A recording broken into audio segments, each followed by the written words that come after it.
Good morning and welcome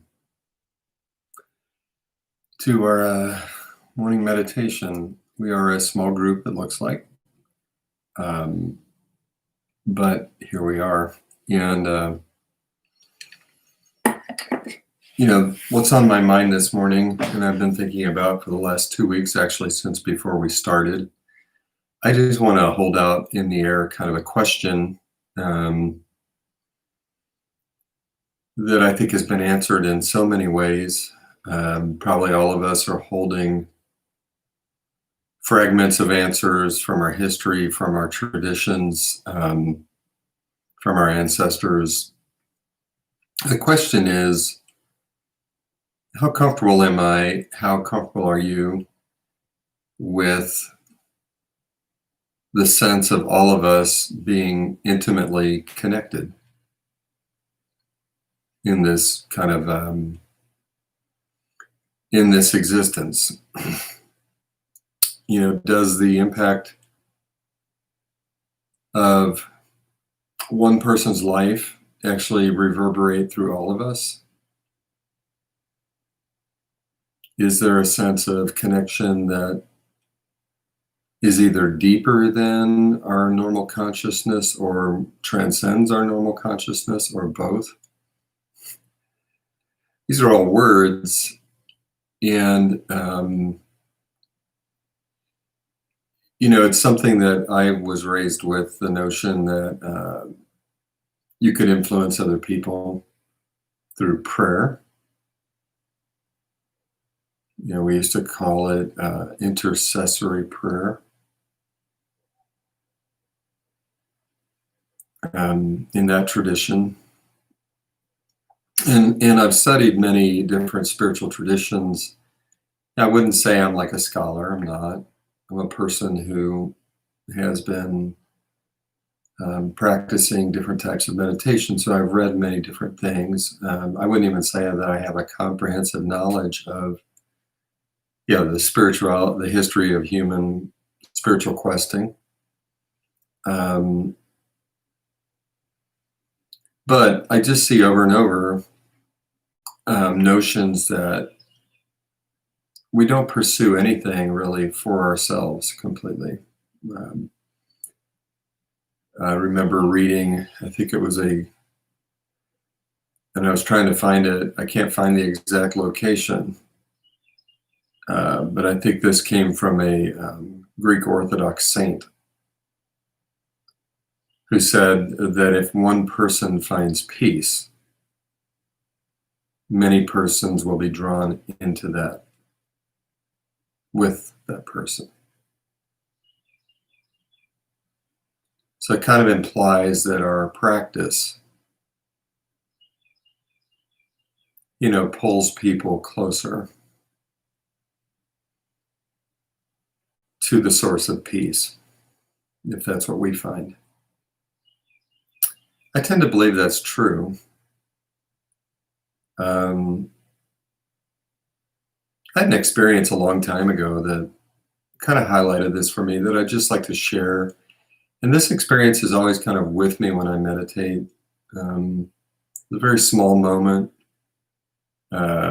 with my grandmother on my mom's side, who was a wonderful person, but she was also very troubled. I would think she would be considered like a worrywart.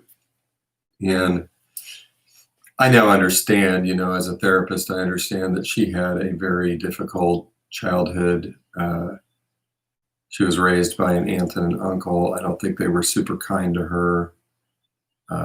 She didn't really feel comfortable about her place in the world. She was lonely, maybe even kind of agoraphobic. And she had hypochondria. She was always worried about the next disease she might have.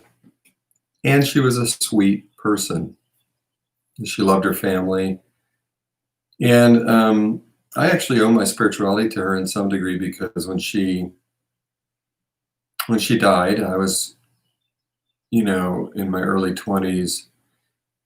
And all throughout my childhood, she was the one who had the opportunity really to give me individual attention. And, even though some of her religiosity was probably a little neurotic, there was still something about it at the core that was pretty authentic and real. And she was reading people that I later really came to admire, people that were deep thinkers. Um, and Not to get too long-winded about it, but she was a person with whom I probably could have talked about any of this, and implicitly we did. And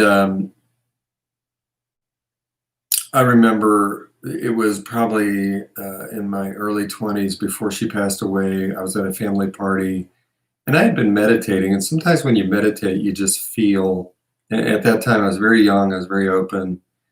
I was so open because I really needed some sense of connection. And I had been meditating so much that I just kind of felt like all the time. I just felt myself open. And sometimes there's a sense of energy in meditation, or even a sense of transfer between self and other, or between self and the world. Like if you meditate on a tree, that tree is giving you energy and life. And then by observing it, maybe you're giving it back. So, and I wasn't doing any drugs.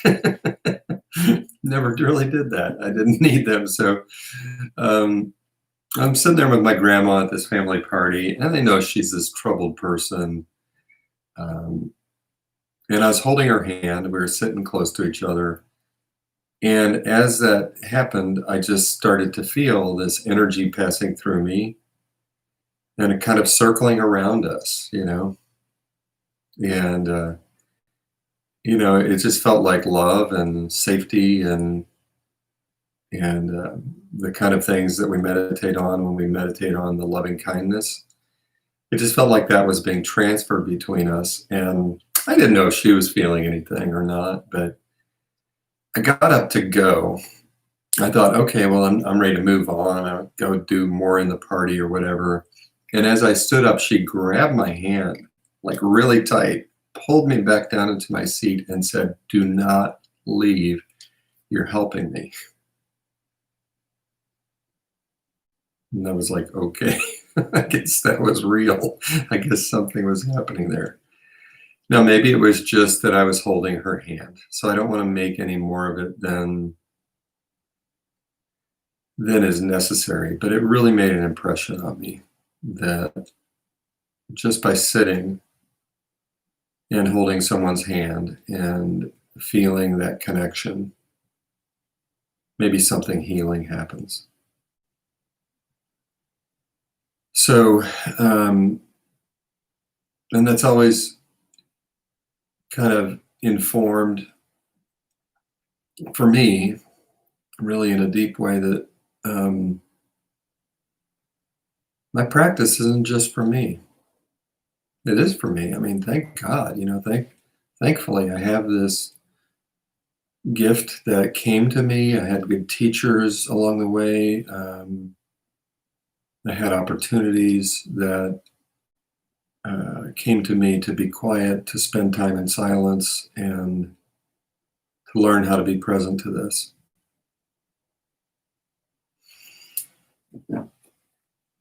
So, as we meditate this morning, I think it might be useful to be mindful. We have been meditating on loving kindness, which is a form of connectivity, a form of really, we're not trying to make any certain thing happen. We're just opening up to the reality that our compassion for self, our compassion for those we love, the ones we actually know, our compassion for strangers, and even our compassion for enemies may, by participating in that, we may be participating in something really important and helpful. We don't have to overblow it or make it big. We just have to be in that. just simply be connected to that. And then, of course, we're living our lives. We're not just sitting around all the time meditating. We could probably do more. I mean, I'd recommend it. But, we don't want to get a guilt trip about meditation. That totally defeats the purpose. So,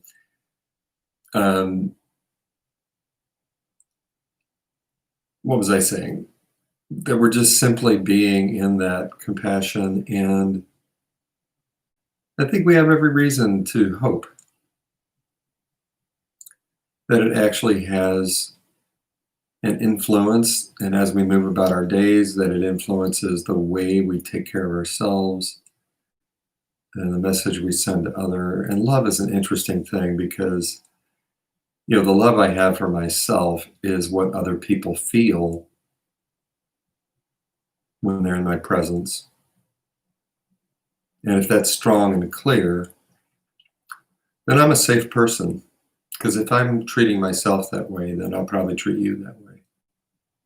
So creating safety and security between people might start right there in that place where I can really be with myself and wish what's best for me, what's happiest and healthiest and most meaningful, and what puts me at ease. So I really do think it's possible that one person finding peace, inner peace, something that can't be taken from us when we have it by circumstance, will pull other people in that direction. We definitely know when someone doesn't have it, it pulls people in that direction. I can see that all the time, right? We're having case studies of that right in front of our eyes. When people can't really settle in and be happy in their own being. And then if you give them some power, yikes. Yikes. So let's just take it upon ourselves. We have this gift. Sorry, I hope this didn't feel like a long, drawn-out message. Just something I've been wondering about. How people actually feel about this sense of connectivity that we might experience or we might wonder about in our meditative work. And I just invite us today, as we meditate, to be aware that we're part of the whole. Small part, maybe, but we're part of it. We have an influence. And that's what brings us here is the desire to do good things for ourselves and the desire to be that for others.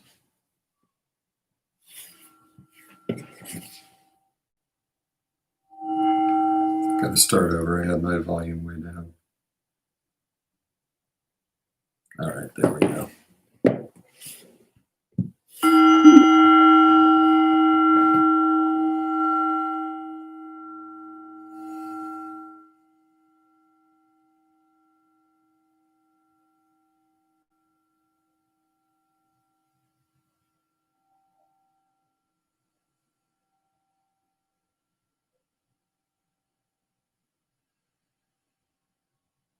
So coming to this moment with a clear intention, the world is waking up and it's going about its business, at least the world around us. On the other side of the world, they've been awake for some time, maybe going to bed.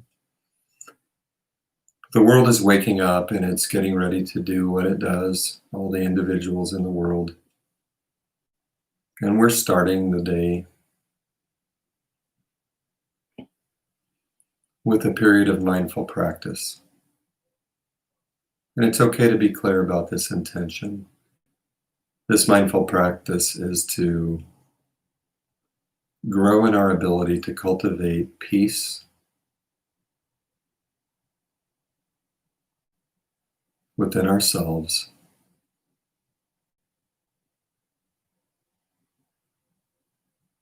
And by doing that, we're bringing a connection to others and the world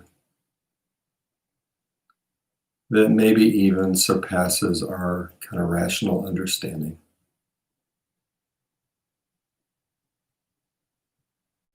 But keeping it simple, and all of our practice being paying attention to the present moment, just as it is, and separating ourselves from judgments about self and the moment that we're in, opening up to it with a sense of acceptance and willingness for things to be as they are. And we could start with our bodies, maybe an overall sense of accepting the body just as it is in this moment, and working with our posture, working with your posture just to be in your body, noticing the ground beneath you, noticing your feet on the floor, and noticing the contact you have where you're sitting or lying down.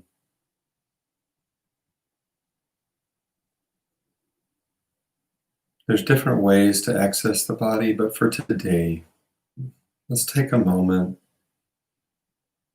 to greet ourselves in this moment just as we are, with awareness, just checking in. Our awareness can check in a friendly way, just like we would say to a friend, "How are you?" and be open to hearing anything. So, can you say to yourself, "How am I?" And just notice.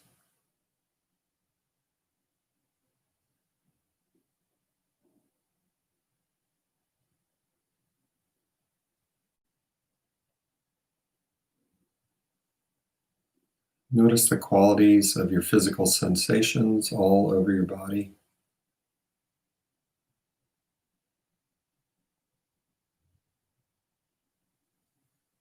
You may notice other things like tired or really awake or hungry or full.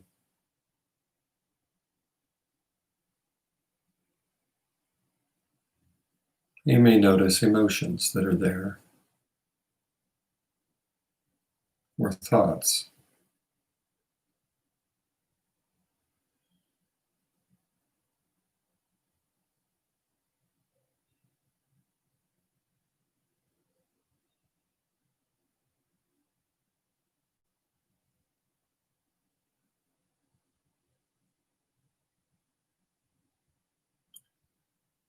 And now that you've greeted yourself in an aware, open way, let your awareness find its way to your breath in the belly,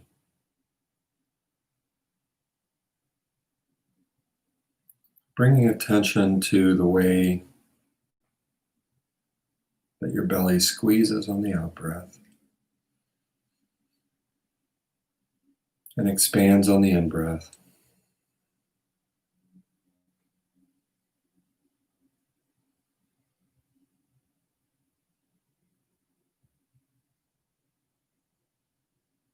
Gently focusing your awareness on those sensations for a period of silence, just a brief period.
And as we tune into our breath in that way,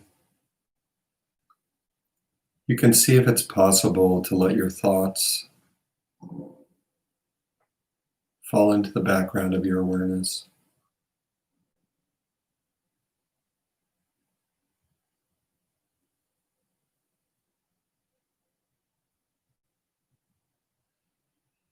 You don't have to try to turn them down or suppress your thoughts, just gently choosing to put your awareness on the breath in the belly and then expanding that, seeing if it's possible for you to experience each breath filling your whole body and emptying out of your whole body.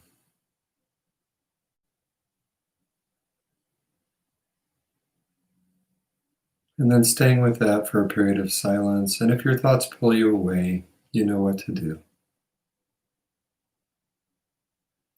No harm, no foul. Just notice where your thoughts took you. That's what thoughts do. And then come back to the body and the breath.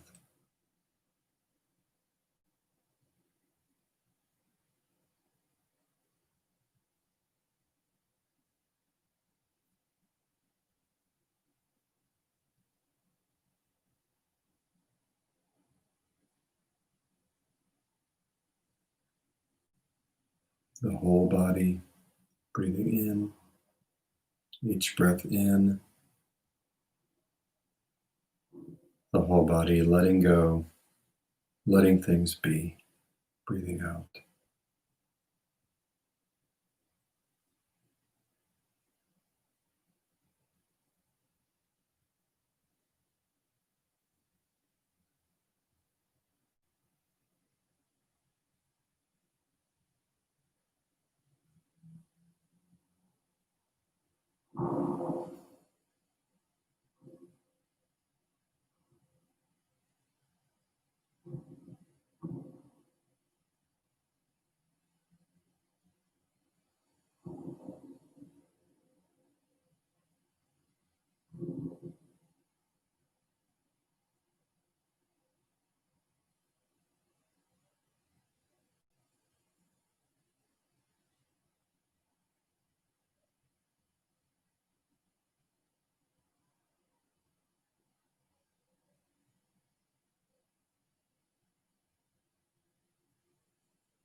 And then, if you wish, to return to the meditation for loving kindness.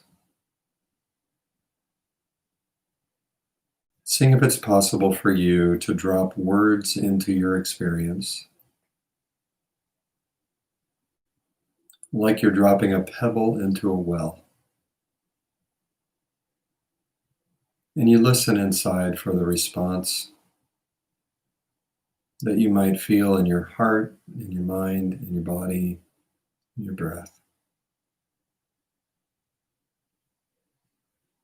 Starting with the words, and it's important again, don't try to force anything here. Just let it be whatever it is. The words are full of intention.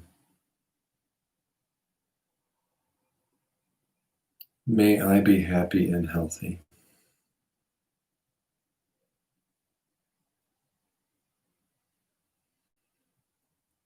May I be safe and free from suffering.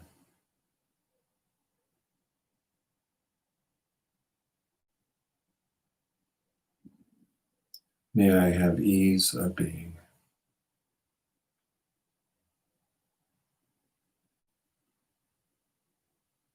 And repeating those words in your own experience, breath by breath.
And then calling to mind a loved one,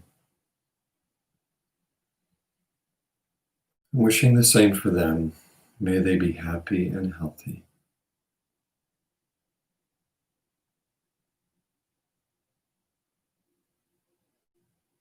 May they be safe and free from suffering.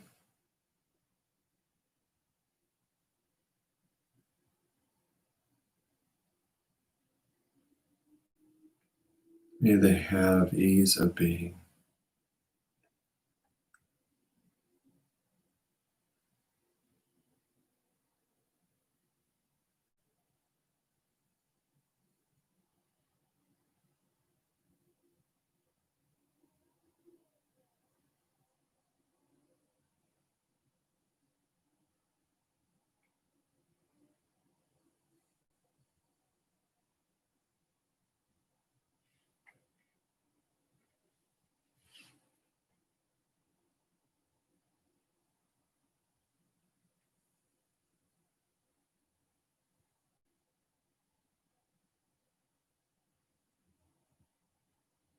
And then turning your awareness towards a stranger, someone you've seen that you don't really know.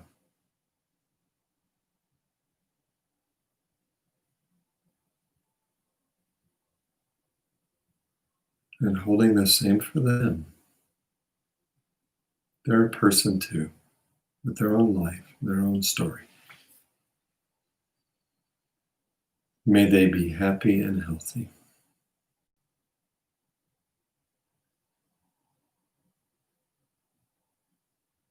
safe and free from suffering,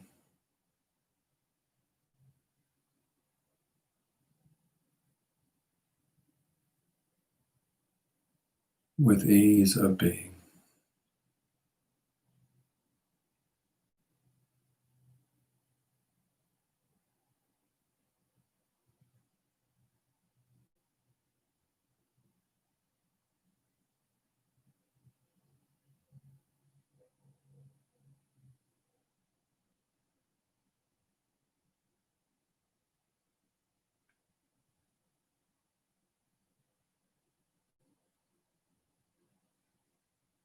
Being curious about your inner response to this practice.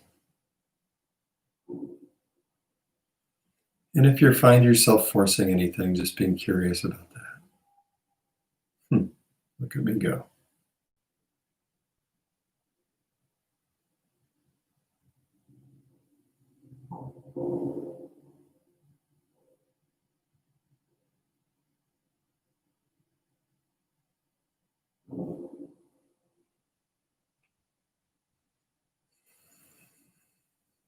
And then calling to mind someone in your world who seems set against you, or who brings irritation or consternation, frustration into your life.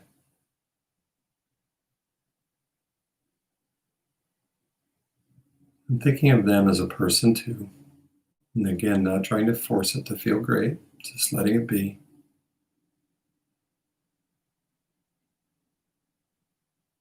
May they be happy and healthy.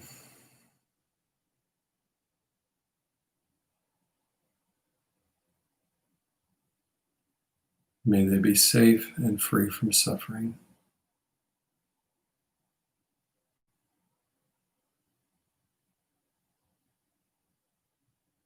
And may they have ease of being.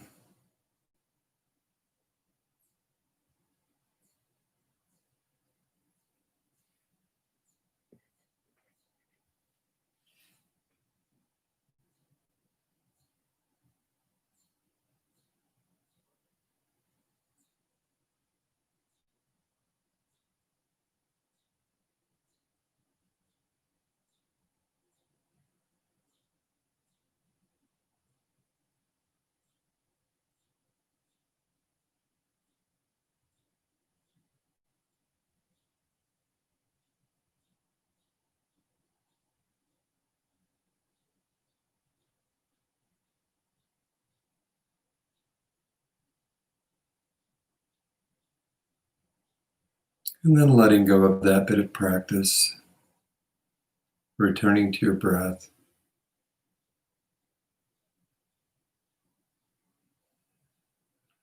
and dropping in the words and the intention, may all living beings be happy and healthy,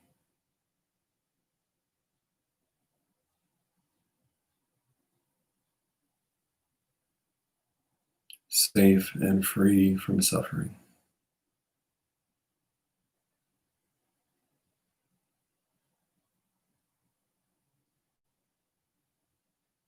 With ease of being.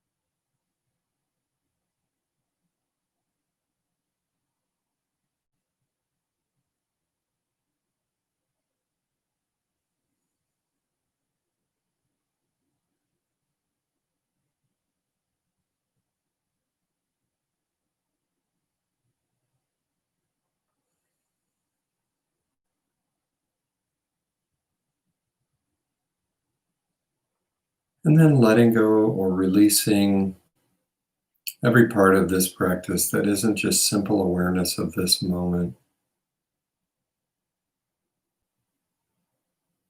returning for a time to your body and your breath.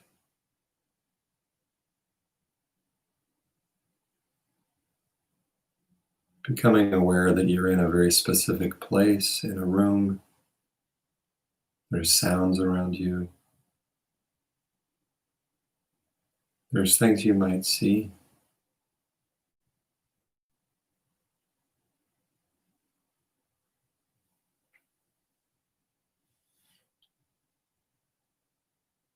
And being ready to bring yourself into the moments that follow. One moment at a time, one breath at a time.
So thanks for being with me here this morning. Um, and I really appreciate it. In case you're wondering, my grandma's name was Mildred Benz. And she famously told us that she sat next to Walt Disney in grade school and used to watch him draw cartoons. True story. Anyway, have a great day, and we'll see you again next Monday. And bye.